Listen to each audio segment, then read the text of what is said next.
வணக்கம் நண்பர்களே, வாங்கோ. நாங்கள் சோயா மிக்ஸ் எடுத்து வச்சுக்கிறோம்.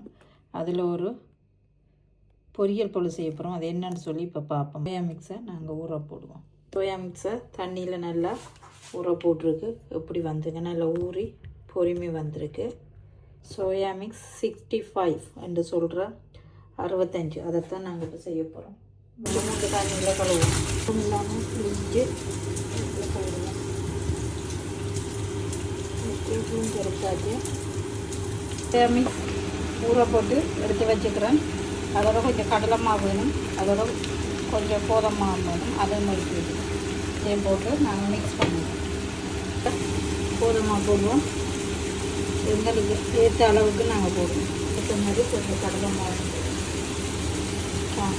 கடலை மாவு இதில் நம்ம 2 மாவையும் மிக்ஸ் பண்ணிவிட்டு இதில் போட்டுட்டு மஞ்சத்தூள், நச்சீரகம், மிளகு, கொஞ்சம் உப்பு, சோயா மிக்ஸுக்கையும் போடுவோம்.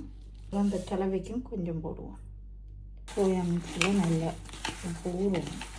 ஊறட்டு புரட்டி வச்சாச்சு. மிக்ஸ் பண்ணி தண்ணி விட்டு குழைப்போம். கொஞ்சம் கொஞ்சமாக தண்ணியை விட்டு குழைப்போம்.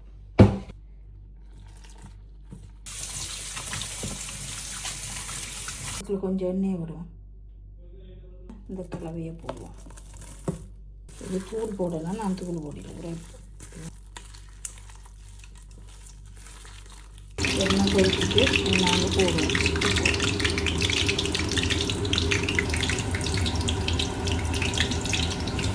இவ்வளோ எல்லாத்தையும் போட்டுவோம்.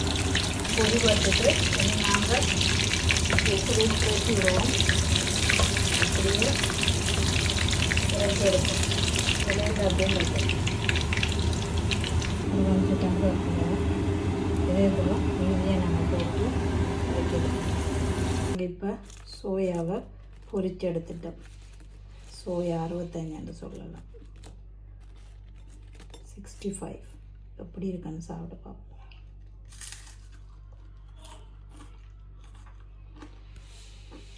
நல்லா இருக்கும். இதேபோல் நீங்களும் செய்து சாப்பிடலாம்.